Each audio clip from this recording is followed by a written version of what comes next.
석유 위안화로 결제할까? 러시아의 우크라이나 침공으로 미국과 서방이 러시아의 제재를 시작하던 지난 3월 이 한마디가 전 세계를 긴장시켰습니다. 세계 최대 산유국 사우디아라비아가 중국에 수출하는 원유에 대해 위안화 결제를 허용하는 방안을 검토 중이라는 내용이었는데요. 1974년 5.1 쇼크 이후 지금까지 석유 대금의 달러 결제는 세계 경제의 불문율이었죠. 당시 미국이 사우디의 안보를 보장해주는 거래 대가였습니다. 이른바 페트로달러 체제로 금과의 불태환을 선언한 달러가 기축통화를 유지할 수 있게 만들어준 핵심 축이었죠. 그런데 원유의 위안화 결제 검토라는 말 한마디에 기축통화 달러가 흔들리고 있다고 난리법석입니다. 오늘은 그러면 과연 달러 패권은 금이 가고 있는가 여부와 달러 이전의 기축통화에 관해 살펴보고 다음 회에는 페트로달러에 얽힌 비화에 대해 알아볼까 합니다. 미국은 천문학적인 국채를 발행해서 돌아가는 국가입니다. 그럼에도 불구하고 나라가 망하지 않고 계속할 수 있는 이유는 달러 기축통화라는 국제의 신용이 있기 때문이죠. 미국 최고의 수출품은 달러인데요. 미국은 필요하면 종이에 달러를 찍어내서 전 세계 어느 곳에서나 갖고 싶은 상품을 살 수 있죠.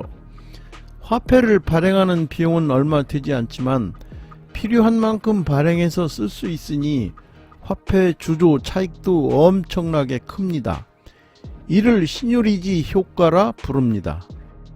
우리는 이러한 화폐를 기축통화라 부릅니다.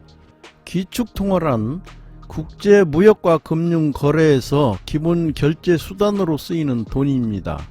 국제적으로 통화 신뢰성이 높으면서 충분한 유통량을 가지고 있어야 합니다. 기축은 토대나 중심이란 뜻이죠. 기축통화는 세계 경제의 토대가 되는 중심 화폐를 말하는데요. 무역 거래에서 결제 수단으로 통용되는 미국 달러가 대표적입니다. 현재 미국 경제의 위상이 과거만 못해지면서 기축통화로서의 달러 위상도 예전과는 달라졌죠.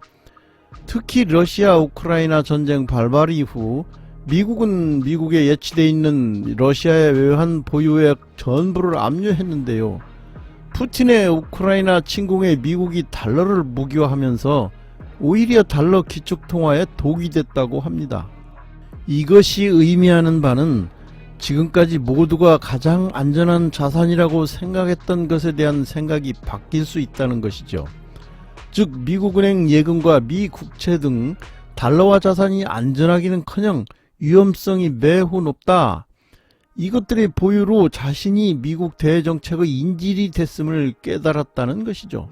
그동안 막대한 재정 및 무역 적자에도 불구하고 미국 경제가 건재했던 가장 큰 이유는 외국 정부가 외환준비금을 금 대신 미국채 등 달러화 자산으로 갖고 있었기 때문인데요. 미국에 거스르는 외국 정부에 대해 달러화 자산 압류로 보복하는 행위는 지금까지 미국 경제의 무임승차를 가능하게 했던 달러 본위제라는 황금 거위를 죽이는 것이나 다름없다고 말합니다. 이제 다른 나라들은 외환준비금을 달러에서 금으로 옮겨가고 있습니다. 금이 달러의 대안이 된 것이죠. 또한 미국 연방은행에 예치되어 있던 금도 본국으로 가져오고 있는데요. 미국이 원치않은 일을 한다고 압류하는 사태에 대비하라는 것입니다. 세계 각국이 무기화된 달러를 기피하면서 탈달러화 바람이 불고 있습니다. 일각에서는 이제 미 달러 기축통화 체제는 쇠퇴하고 다극화 체제로 갈 것이라고 말을 합니다. 중국도 진작부터 위안화를 기축통화로 만들려는 야심을 노골적으로 드러내고 있었는데요. 기축통화국이 되려면 국제자본이 자유롭게 오갈 수 있어야 합니다. 하지만 중국은 시장 경제가 발달하지 않았잖아요. 금융시장이 개방되지 않고 낙후되어 있어 아직은 실현 가능성이 크지 않습니다. 중국의 경우 국제자본이 중국 안팎을 자유롭게 오가도록 하려면 경제 구조의 근본적인 재조정이 필요합니다. 하지만 중국 정부로선 정치적으로 어려운 승부수입니다. 더구나 기축통화국은 유동성 공급 역할을 수행하는 만큼 미국처럼 대규모 무역 적자를 감수해야 하는데요. 무역 흑자로 경제가 돌아가는 중국이 그 역할을 맡긴 어렵습니다. 1999년만 해도 글로벌 외환 보유고에서 달러화가 차지하는 비중은 71%에 달했는데요. 2022년 3월 이 비율은 58%로 하락했습니다. 그럼에도 불구하고 아직 위안화 비중은 약 2%에 불과하죠. 또 스위프트 국제 결제 규모에서도 달러가 40%에 이르는 반면 위안화의 비중은 아직 3.2% 수준에 불과합니다. 중국판 스위프트인 칩스는 스위프트에 비하면 8% 정도밖에 안됩니다. 중국이 칩스를 활용하면 당사국끼리는 괜찮더라도 제3국과 거래할 때는 반드시 칩스를 통해서 달러로 다시 결제를 해야 합니다. 그래서 스위프트망에서 분리된 순간 칩스망은 큰 의미가 없죠. 이번에 미국이 러시아를 스위프트망에서 배제함으로써 중국에게 그 의미를 확실하게 보여줬습니다. 통화 패권을 장악한 나라는 중앙은행을 통해 이자율을 조절함으로써 단기자본 유입, 국내 총지출의 감소와 가격 하락 등을 유도하지요. 그래서 자국 경제에 일방적으로 유리한 조건을 이끌어낼 수가 있습니다. 하지만 기축통화에도 그림자는 있습니다. 국제거래에서 제일 많이 사용되며 각국이 이런저런 목적으로 비축하므로 그만큼 통화를 많이 발행해야 하는데요. 통화량이 많아지면 돈의 가치가 떨어집니다. 기축통화국이 짊어져야 할 운명이죠. 이른바 트리피네 딜레마입니다. 역사적으로 16세기에서 18세기에는 스페인 운하가 기축통화였습니다. 스페인 운하 레알은 국제 무역을 가능케 한 최초의 화폐였습니다. 16세기 지금의 볼리비아에 있는 포트시와 멕시코의 사카테카스에서 대규모 은광이 발견되면서 스페인은 유럽 최강국으로 거듭났습니다. 당시 유럽은 동양의 인도와 중국의 진귀한 상품들에 대한 수요가 컸는데요.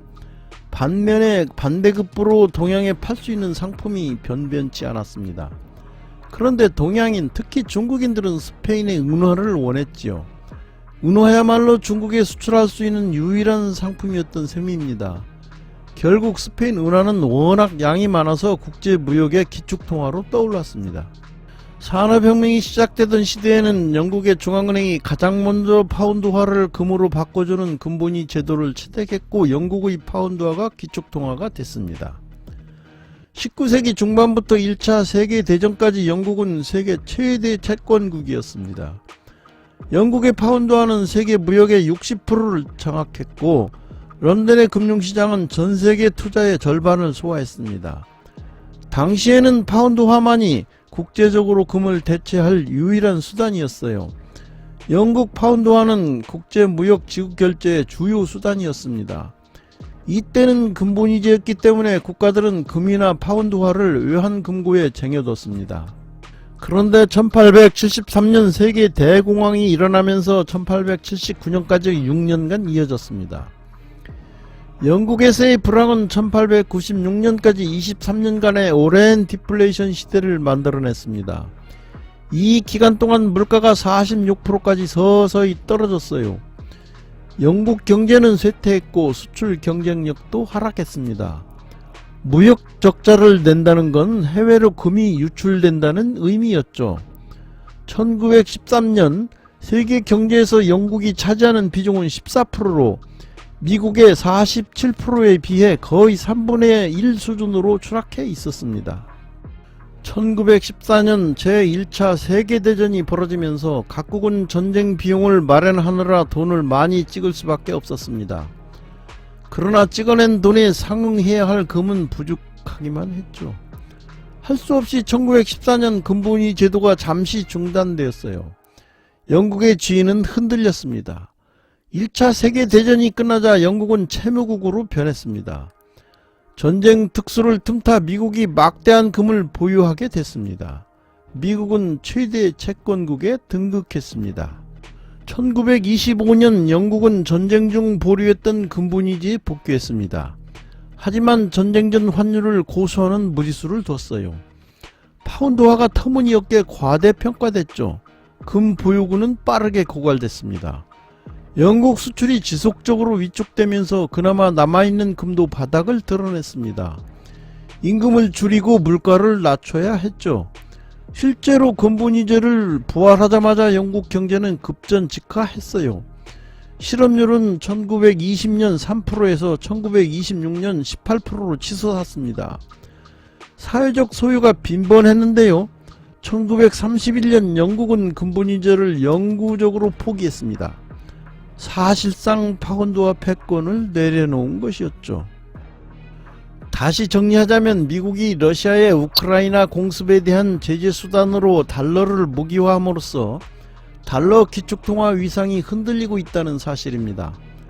그러나 당장 달러 기축통화를 대신할 통화는 보이지 않습니다. 기축통화국은 신유리지 이펙트를 누리는 대신 짊어져야 할 짐도 그만큼 무겁기 때문이죠.